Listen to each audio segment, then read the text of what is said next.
تبارك الذي بيده الملك وهو على كل شيء قدير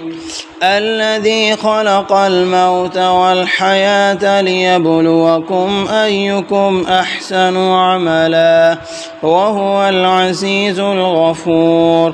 الذي خلق 7 سماوات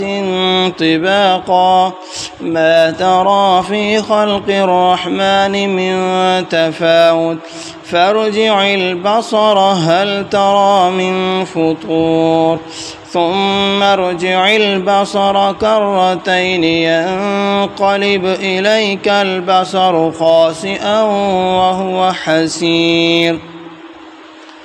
ولقد زينا السماء الدنيا بمصابيح وجعلناها رجوما للشياطين وأعتدنا لهم عذاب السعير وللذين كفروا بربهم عذاب جهنم وبئس المصير إذا ألقوا فيها سمعوا لها شهيقا وهي تفور تكاد تميز من الغيظ كلما ألقي فيها فوج سألهم خزنتها ألم يأتكم نذير قالوا بلى قد جاءنا نذير فكذبنا وقلنا ما نزل الله من شيء إن أنتم إلا في ضلال كبير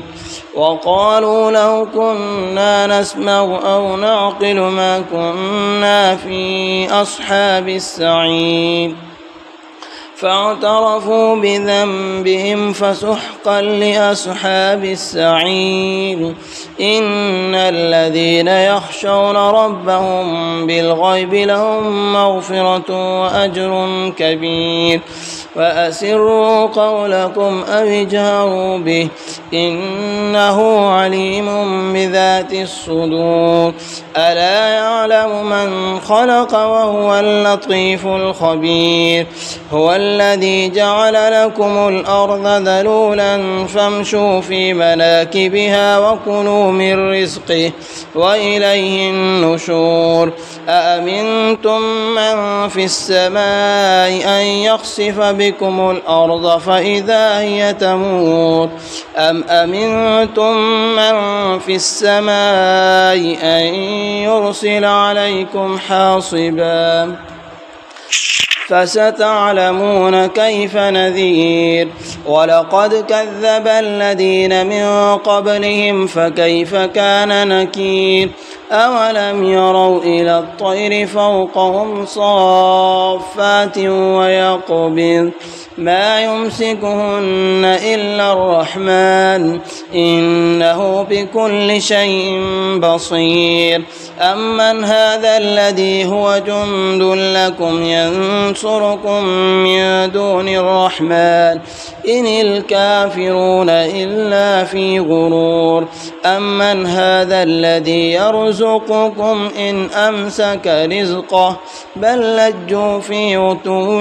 ونفور أفمن يمشي مكبا على وجهه أهدى أمن يمشي سويا على صراط مستقيم قل هو الذي أنشأكم وجعل لكم السمع والأبصار والأفئدة قليلا ما تشكرون قل هو الذي ذراكم في الأرض وإليه تحشرون ويقولون متى هذا الوعد إن كنتم صادقين قل إنما العلم عند الله وإنما أنا نذير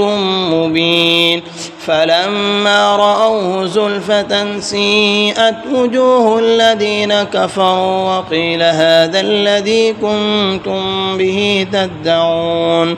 قل أرأيتم إن أهلكني الله ومن معي أو رحمنا فمن يجير الكافرين من عذاب أليم قل هو الرحمن آمنا به وعليه توكلنا فستعلمون من هو في ضلال مبين قل أرأيتم إن أصبح ماؤكم